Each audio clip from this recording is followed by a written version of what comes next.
Hello everyone, this video is recorded for class 9th student and in this video we will study about the chapter force and laws of motion. Force के बारे में हम लोग class 8th में पढ़ चुके हैं कि फोर्स क्या होता है ना, कितने तरह के फोर्सेस होते हैं, टाइप्स ऑफ फोर्सेस. यहाँ पर हम लोगों को फोर्स के बारे में एक्सप्लेन किया जाएगा.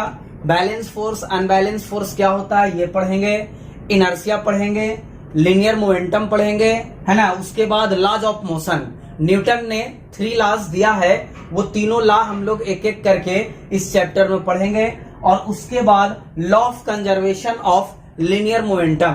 This is the most important part of this chapter. ये इस चैप्टर का सबसे इंपॉर्टेंट पार्ट है. तो हम लोग सबसे पहले स्टार्ट करते हैं फोर्स से कि फोर्स किसको कहते हैं. ठीक है, फोर्स क्या है, what is force. Force is an external cause, है ना. It is an external cause due to which position, shape of a body can be changed. Force एक एक्सटर्नल कॉज है जिसके वजह से किसी बॉडी का शेप, पोजीशन, मोशन का जो डायरेक्शन है, direction of motion, this all can be changed by applying force. Force apply करके किसी भी बॉडी का पोजीशन बदला जा सकता है, शेप बदला जा सकता है, या अगर वो मोशन में है तो उसका वेलोसिटी चेंज किया जा सकता है. ठीक है ना. रेस्ट में है तो मोशन में लाया जा सकता है. This all can be done by applying a force. ठीक है, तो फोर्स क्या हो गया, फोर्स एक एक्सटर्नल कॉज है. ठीक है, अगर एक बॉडी पे कई तरह के फोर्सेस एक्ट हो रहे हैं, ठीक है ना, एक बॉडी पे अगर कई तरह के फोर्सेस एक्ट हो रहे हैं तो सारे फोर्सेस का सम जो है वो रिजल्टेंट फोर्स कहलाता है.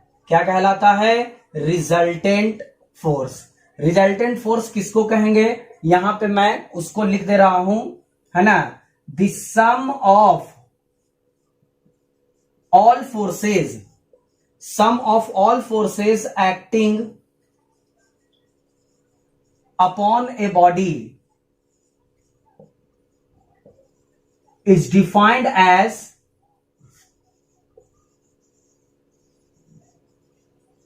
resultant force.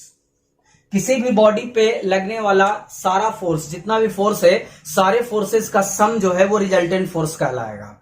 ठीक है, जैसे एक बॉडी पे मान लो 10 तरह का फोर्स लग रहा, तो 10 को ऐड करने से जो सिंगल फोर्स बनेगा that is called as resultant force. Okay, तो रिजल्टेंट फोर्स क्या हो गया, sum of all forces acting upon a body. If resultant force is equal to 0, अगर रिजल्टेंट फोर्स जो है वो 0 के इक्वल है, यहां पे मैं, है ना, नोट कर देता हूं. If resultant force is equal to 0, अगर रिजल्टेंट फोर्स 0 के बराबर है तो बॉडी विल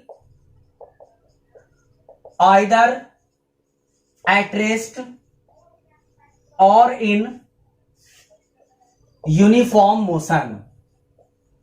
अगर रिजल्टेंट फोर्स का सम जो है वो, रिजल्टेंट फोर्स जो है वो 0 के बराबर है तो बॉडी या तो रेस्ट में रहेगा यानी रुका हुआ, या तो यूनिफॉर्म मोशन में होगा.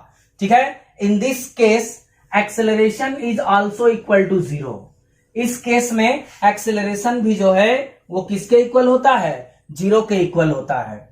अगर रिजल्टेंट फोर्स जो है, resultant force is not equal to 0, ठीक है, रिजल्टेंट फोर्स अगर आपका 0 के बराबर नहीं है, then body is in non uniform motion. Non uniform motion, body जो है नॉन यूनिफॉर्म मोशन में मूव कर रहा होगा और उसके पास एक्सेलरेशन भी होगा कुछ जो कि 0 के इक्वल नहीं होगा, नॉन जीरो एक्सेलरेशन होगा. कब, जब बॉडी पे अनबैलेंस्ड फोर्स रिजल्टेंट फोर्स जो है वो 0 के इक्वल नहीं हो. ठीक है, अगर रिजल्टेंट फोर्स 0 के बराबर है तो फिर वो फोर्स जो है बैलेंस्ड फोर्स कहलाता है. कहा जाता है कि बॉडी पे जो है वो बैलेंस्ड फोर्स लग रहा है, रिजल्टेंट 0 के बराबर रहा तो।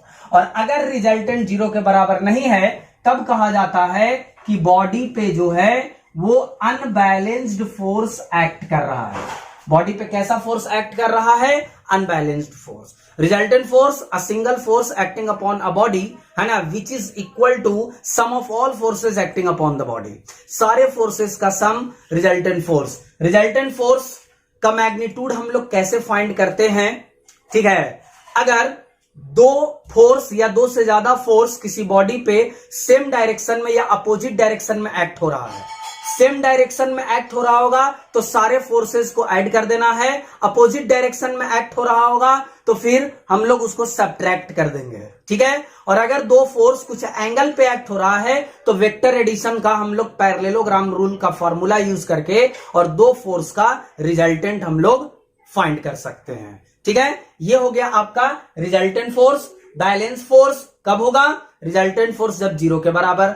अनबैलेंस फोर्स बॉडी पे कब लग रहा होगा? जब रिजल्टेंट फोर्स 0 के बराबर ना हो। ओके, तो अब हम लोग कुछ एग्जाम्पल देख लेते हैं कि रिजल्टेंट फोर्स कैसे फाइंड करना होता है। यहां पे मैंने 3 एग्जाम्पल्स लिया है। ए में फर्स्ट में, है ना, एक बॉडी है जिसपे दो फोर्सेस एक्ट हो रहे हैं, एक F1 और एक F2, and both are acting in opposite direction to each other. Then how will find the resultant force? है ना, हम लोग दोनों फोर्स को सब्ट्रैक्ट कर लेंगे। अब किसमें से किसको सब्ट्रैक्ट करना है? तो जनरली तो ज्यादा में से कम को सब्ट्रैक्ट करते हैं हम लोग, है ना। हालांकि किसी से किसी को भी सब्ट्रैक्ट करोगे तब भी हमारा रिजल्टेंट फोर्स आएगा, आंसर सही ही आएगा। तो रिजल्टेंट फोर्स फाइंड करने के लिए, चूंकि फोर्स आपका वेक्टर क्वांटिटी होता है, न्यूटन में इसको मेजर करते हैं, इसलिए न्यूटन का यहां पर यूनिट दिया गया है ना।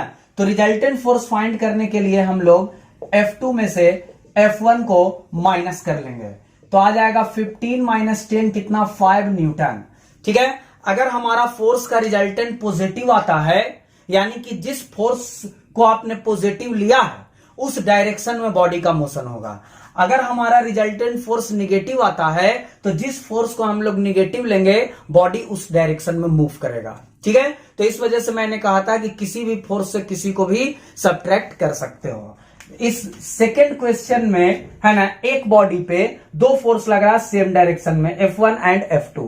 रिजल्टेंट फोर्स हम लोग कैसे फाइंड करेंगे? रिजल्टेंट फोर्स फाइंड करने के लिए दोनों फोर्स को हम लोग ऐड कर देंगे, ठीक है। 10 प्लस 15 कितना हो जाएगा? 25 न्यूटन, है ना। नेक्स्ट जो हमारा थर्ड क्वेश्चन है, इसमें जो है दो फोर्स लग रहा है एक बॉडी पे, कुछ एंगल फॉर्म करता हुआ 60 डिग्री, ठीक है। यहां पर रिजल्टेंट कैसे फाइंड करेंगे? तो इसमें रिजल्टेंट फाइंड करने के लिए हम लोग पैरेललोग्राम रूल यूज करते हैं वेक्टर एडिशन का, ठीक है। दो फोर्स का या दो वेक्टर का रिजल्टेंट का फॉर्मूला होता है F1 का स्क्वायर प्लस F2 का स्क्वायर प्लस 2F1 F2, ठीक है। यहां पे क्या हो जाएगा? cos theta. What is cos theta? Theta is the angle between both forces. इसमें जो फर्स्ट सेकंड एग्जांपल बताया उसमें भी ये फार्मूला यूज करके बना सकते हैं। एंगल देख लेंगे, यहाँ पे 0 डिग्री बनेगा और अपोजिट डायरेक्शन में जब फोर्स लग रहा होगा तो 180 डिग्री लगेगा। तो वैल्यू रख देना है, जो भी फोर्स का वैल्यू दिया होगा 2 न्यूटन, 4 न्यूटन, जो भी वैल्यू दिया हुआ रहेगा उस वैल्यू को हम लोग प्लेस कर देंगे और थीटा के जगह पर जो एंगल प्रोवाइडेड होगा उस एंगल को रख देना है। और बाकी कॉस जैसे 60 डिग्री यहाँ पे आएगा तो कॉस 60 का जो वैल्यू होगा वो हम लोग यहाँ पे पुट कर देंगे तो क्वेश्चन आपका सॉल्व हो जाएगा। तो इस तरह से किसी भी बॉडी पे अगर कई सारे फोर्सेस एक्ट हो रहे होंगे तो हम लोग रिजल्टेंट फाइंड कर सकते हैं। नेट का मतलब वही होता है resultant force acting upon a body, ठीक है। तो ये तरीका हुआ रिजल्टेंट फोर्स कैसे फाइंड करना है एक बॉडी पे अगर कई सारे फोर्सेस एक्ट हो रहे होंगे तो। अब मैं आपको बताता हूं कि कितने तरह के फोर्सेस जो है एक बॉडी पे एक्ट हो सकता है। Okay,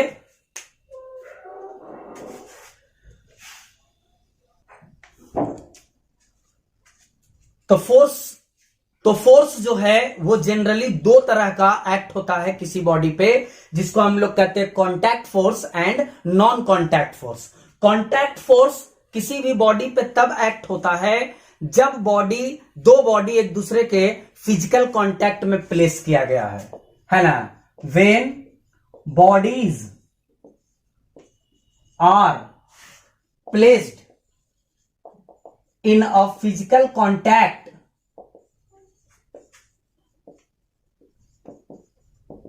with each other. ये दो तरह का होता है। जैसे एक बॉडी को मान लो हमने किसी सरफेस पे रख दिया, ठीक है, तो इस बॉडी पे दो कांटेक्ट फोर्स लगेगा। एक कांटेक्ट सरफेस के परपेंडिकुलर, जिसको नॉर्मल कांटेक्ट कहते हैं, एनसी के द्वारा मैंने यहां पे इंडिकेट किया है, normal contact force. This force always acts perpendicular to the contact surface.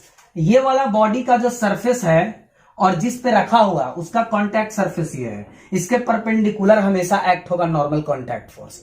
और एक और होता है आपका कांटेक्ट फोर्स, जिसको फ्रिक्शनल कांटेक्ट फोर्स कहते हैं। फ्रिक्शनल कांटेक्ट फोर्स हमेशा कांटेक्ट सरफेस के अलोंग एक्ट होता है। Frictional contact force contact surface के अलोंग, किसी भी एक तरफ, it always opposes the relative motion. Friction आगे एक्सप्लेन किया जाएगा।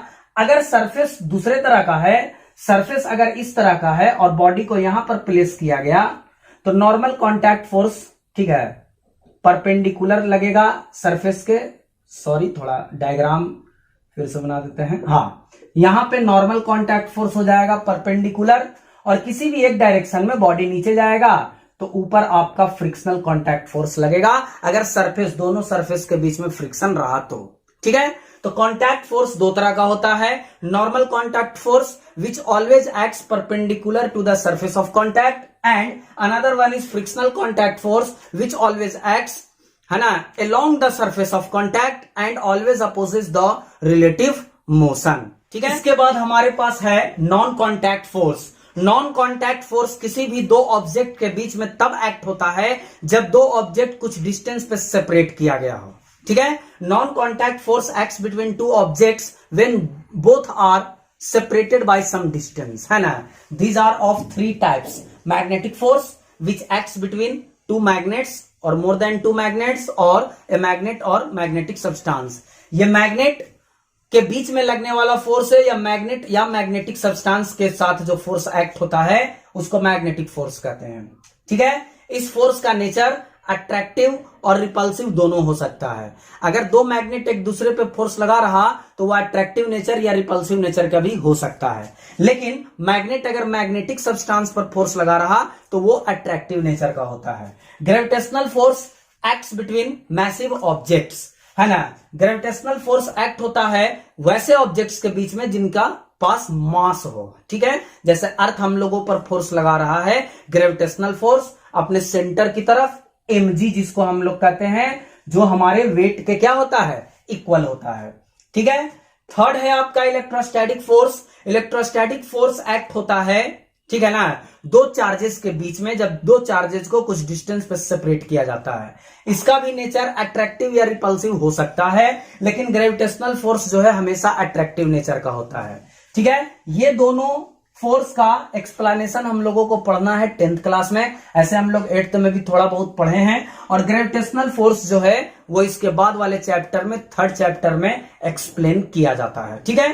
These are non contact force, है ना, जो दो बॉडीज को कुछ डिस्टेंस पे प्लेस करने पे एक्ट होता है, ओके। इन दिस वीडियो, है ना, we will learn about inertia and Newton's first law of motion, that is law of inertia. So here we go with inertia. What is inertia? Inertia is the natural tendency of any object to resist a change of a state of its motion or rest. Inertia क्या होता है? अगर कोई object rest में है या वो motion में है, ठीक है, तो उसके स्टेट को अगर आप बदलना चाह रहे हो, मतलब वो रेस्ट में है पहले से और आप चाह रहे हो कि वो मोशन में आ जाए, तो आप फोर्स लगाओगे या किसी भी तरह से उसको आप स्टेट आप बदलना चाहोगे, तो वो अपना स्टेट बदलना नहीं चाहेगा, जिस प्रॉपर्टी के वजह से उसको हम लोग उस बॉडी का इनर्शिया कहते हैं। समझ में आया? ठीक है। जैसे कि ये ऑब्जेक्ट जो है आपका रेस्ट में रखा हुआ है, अब हम चाह रहे हैं क्या कि ये मोशन में आ जाए, मोशन में आने के लिए हम लोग इस पे फोर्स लगाएंगे। अगर इस बॉडी पे फोर्स लगाया जाएगा तो ये बॉडी जो है अपोज करेगा हमारे फोर्स को। जिस टेंडेंसी के वजह से, जिस प्रॉपर्टी के वजह से, उसी को इस बॉडी का हम लोग क्या कहते हैं, इनर्शिया कहते हैं। जितना ज्यादा मास रहेगा ना बॉडी के पास, उसके पास अपोज करने का टेंडेंसी उतना ही अधिक होता है। ओके, तो this is the natural tendency of any body. और we can also say that inability of an object, किसी भी ऑब्जेक्ट का ऐसा इनएबिलिटी जिसके वजह से वो रेस्ट में है तो रेस्ट में रहना चाहेगा, मोशन में है तो मोशन में रहना चाहेगा। अगर आप उसका स्टेट बदलना चाहोगे तो वो क्या करेगा, अपोज करेगा। ठीक है, यहां पे डेफिनेशन मैंने लिखा है, the natural tendency of an object to resist या oppose a change in its state of rest और ऑफ यूनिफॉर्म मोशन। मतलब वो रेस्ट में है और आप उसको मोशन में लाना चाह रहे हो तो वो अपोज करेगा जिस प्रॉपर्टी के वजह से, that is called as inertia.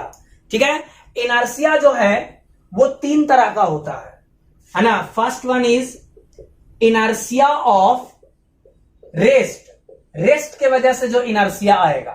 ठीक है, second one is inertia of motion, inertia of motion, and third one is inertia of direction. 3 तरह का इनर्शिया होता है, inertia of rest, inertia of motion and inertia of direction. मैं सबसे पहले आपको इनर्शिया ऑफ रेस्ट का एग्जांपल बता रहा हूं। ठीक है, हम लोग कैरम खेलते हैं, ठीक है ना।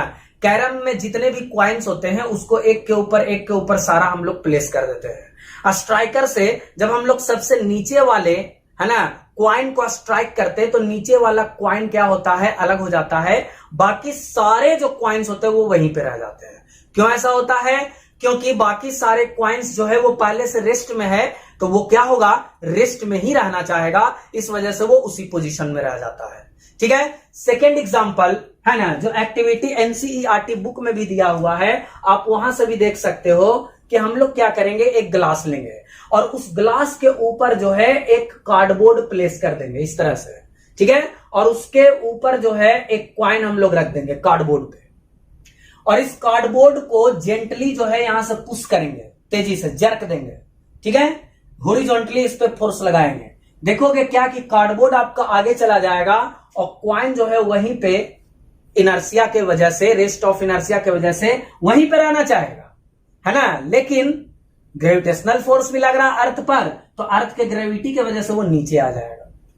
इनर्शिया ऑफ रेस्ट के वजह से वो क्वाइन वहीं पे रहना चाह रहा था, वो वहीं पे रह जाता अगर ग्रेविटी नहीं एक्ट होता तो। समझ में आया? ठीक है, तो इनर्शिया ऑफ रेस्ट का बहुत सारा एग्जाम्पल है। जैसे कि अगर हम लोग कहीं पे सफर करते हैं, ट्रैवल करते हैं ट्रेन में या बस में, है ना, बस में रुके हुए हैं हम लोग, बस रुका हुआ है, ठीक है ना, कहीं पे बैठे हुए हैं या ट्रेन में बैठे हुए हैं, अचानक बस या ट्रेन अगर चलना शुरू करता है तो हमारा बॉडी जो है वो क्या होता है कि पीछे की तरफ जर्क करता है, पीछे की तरफ बेंड हो जाता है हमारा बॉडी। क्यों ऐसा होता है? क्योंकि हमारा बॉडी का जो अपर पोर्शन है वो रेस्ट में है तो पूरा रेस्ट में है, लेकिन अपर पोर्शन रेस्ट में है, लोअर पोर्शन जैसे ही बस या ट्रेन चलना शुरू करता है तो हमारे बॉडी का लोअर पोर्शन भी उसके साथ आगे बढ़ता है, लेकिन अपर पोर्शन अभी भी इनर्शिया ऑफ रेस्ट के वजह से क्या चाहेगा, वहीं पर रहना। इस तरह से हम लोगों को क्या होता है ना, लगता है कि हम लोग पीछे बेंड कर गए। होता क्या है एक्चुअली में, हमारा लोअर पोर्शन आगे चला जाता और ऊपर का बॉडी जो है वो पीछे की तरफ बेंड करता हुआ लगता है, मतलब हम लोग महसूस करते हैं ऐसा। ठीक है, तो इनर्शिया ऑफ रेस्ट का और भी बहुत सारा एग्जाम्पल है, मैंने आपको 2-3 एग्जाम्पल एक्सप्लेन किया। इसके साथ साथ ही, है ना, इनर्शिया ऑफ मोशन का भी बहुत सारा एग्जाम्पल है। जैसे बस का ही एग्जाम्पल लेते हैं, बस चल रहा है, अचानक बस ने ब्रेक लगाया तो हमारा बॉडी आगे की तरफ झुक जाता है। क्यों? क्योंकि बस के साथ साथ हमारा बॉडी भी मोशन में था। बस रेस्ट में आ गया तो बॉडी का लोअर पोर्शन जो है बस के साथ न है। अगर आप खड़े हो तो पैर आपका बस के सरफेस के कांटेक्ट में है, अगर आप बस पे बैठे हो तो जिस चेयर पे बैठे हो वो बस के सरफेस के कांटेक्ट में है, तो लोअर पोर्शन हमारा रेस्ट में आ जाता है बस के साथ साथ, लेकिन बॉडी का अपर पोर्शन अभी भी क्या चाहेगा, मोशन में रहना चाहेगा, और इसलिए बॉडी आगे की तरफ क्या होता है, बेंड कर जाता है। आ रहा बात समझ में? इसी तरह से इनर्शिया ऑफ रेस्ट या इनर्शिया ऑफ मोशन के वजह से ही हम लोगों को बस चलते हुए बस में चढ़ना या उतरना नहीं चाहिए। मान लो बस चल रहा, आप जो है बस से जंप ले लिए, जैसे ही जंप करोगे तो आपका बॉडी जो नीचे फुट है, पैर है, वो अर्थ के कांटेक्ट में आएगा। आपका पूरा बॉडी मोशन में था, बस अगर मोशन में है, आप जंप कर गए, अर्थ रुका हुआ है, तो जो पैर का नीचे का पैर का जो हिस्सा है, बॉडी का लोअर पार्ट जो है, वो सरफेस के साथ रेस्ट में आ जाएगा, अर्थ के सरफेस के साथ। लेकिन बॉडी का ऊपर का पोर्शन जो है इनर्शिया ऑफ मोशन की वजह से मोशन में रहना चाहेगा, तो हम लोग आगे की तरफ क्या है, गिर सकते हैं। समझ में आया? ठीक है। और भी कई सारे एग्जाम्पल्स है inertia of rest and motion का। मैं इनर्शिया ऑफ डायरेक्शन का भी एक एग्जाम्पल बता देता हूं, बाकी तो हम लोग क्वेश्चन जब सोल्व करेंगे, बनाएंगे बुक का, एनसीईआरटी का, या और भी कई सारा क्वेश्चंस जो आपको प्रोवाइड किया जाएगा, उसमें इससे रिलेटेड कई सारे और क्वेश्चन मिल जाएंगे। ठीक है। इनर्शिया ऑफ डायरेक्शन का मैं आपको एग्जांपल बता रहा हूं, है ना। जब हम लोग कार में, बस में या किसी भी, है ना, किसी भी तरह के व्हीकल में मूव करते हैं और अचानक व्हीकल अगर कोई शार्प टर्न लिया किसी भी तरफ, ठीक है ना, तो बॉडी उसके अपोजिट डायरेक्शन में बेंड कर जाता है। ऐसा आपने महसूस किया होगा कि बॉडी जिस डायरेक्शन में आपका व्हीकल टर्न लेगा, उसके अपोजिट डायरेक्शन में बॉडी जो है वो मूव करता है। क्यों? ऐसा क्यों हो रहा है? इस वजह से क्योंकि हमारा बॉडी जो है वो किसी पर्टिकुलर डायरेक्शन में मूव कर रहा था कार के साथ। कार ने अचानक मोशन बदल लिया, डायरेक्शन बदल लिया, लेकिन हमारा बॉडी तो अभी भी चाहेगा उसी डायरेक्शन में मूव करने के लिए। किसके कारण? इनर्शिया ऑफ डायरेक्शन की वजह से। आ रहा बात समझ में? और इसलिए बॉडी, है ना, जिस तरफ कार या व्हीकल टर्न लेगा उसके अपोजिट डायरेक्शन में थोड़ा सा बेंड कर जाता है। That depends upon also speed of the car और व्हीकल, कि कितना स्पीड से वो पहले मूव कर रहा था। ठीक है। तो ये हो गया इनर्शिया। इनर्शिया मास पे डिपेंड करता है, शुरू में ही बताएं। जितना ज्यादा मास होगा उतना ज्यादा इनर्शिया होगा। एक बस है और एक साइकिल है, तो दोनों के में से किस पर आप ज्यादा फोर्स लगाओगे मूव कराने के लिए? बस पर। जितना ज्यादा फोर्स लगाने की जरूरत पड़ रही है, समझ लो मास ज्यादा है। मास ज्यादा मतलब इनर्शिया ज्यादा। ठीक है। तो हम लोग क्या कहते हैं? Mass is the measure of inertia, या inertia is the measure of mass. ठीक है ना। मास के हेल्प से ही हम लोग इनर्शिया पता लगा पाते हैं। ओके। इनर्शिया से ही न्यूटन ने फर्स्ट लॉ फॉर्म किया, जिसको लॉ ऑफ इनर्शिया या न्यूटन फर्स्ट लॉ कहा जाता है। कोई भी ऑब्जेक्ट, इनर्शिया क्या कहता है कि कोई भी ऑब्जेक्ट रेस्ट में है, रेस्ट में रहना चाहेगा, मोशन में है, मोशन में रहना चाहेगा। लॉ ऑफ इनर्शिया क्या कहता है कि अगर ऑब्जेक्ट रेस्ट में है तो वो रेस्ट में रहेगा, मोशन में है तो मोशन में रहेगा, जब तक कि उस पर कोई अनबैलेंस्ड एक्सटर्नल फोर्स बाहर से लगाया ना जाए, तब तक वो उस पोजीशन में रहेगा। फोर्स लगा दिया जाता है तो फिर वो अपना स्टेट बदल सकता है। ठीक है ना। इसको कहते हैं लॉ ऑफ इनर्शिया, है ना। An object continues in a state of motion at a constant velocity, मतलब कोई ऑब्जेक्ट, ठीक है, अगर कांस्टेंट वेलोसिटी से मोशन में है या रेस्ट में है ना, तो तभी तक होगा, वो हमेशा उस पोजीशन में रहना चाहेगा तब तक जब तक कि उस पे अनबैलेंस्ड एक्सटर्नल फोर्स लगाया ना जाए। कोई भी ऑब्जेक्ट रेस्ट में या यूनिफॉर्म मोशन में तभी तक रहेगा जब तक कि उस पे अनबैलेंस फोर्स लगाया ना जाए। ठीक है। ये होता है लॉ ऑफ इनर्शिया। आप कहोगे कि इनर्शिया भी तो इसी तरह का था। इनर्शिया क्या होता है ना, ऑब्जेक्ट का, बॉडी का नेचुरल टेंडेंसी है, जिस प्रॉपर्टी के वजह से बॉडी इस पोजीशन में रहना चाह रहा है, उस प्रॉपर्टी को, उस बॉडी का हम लोग इनर्शिया कहते हैं।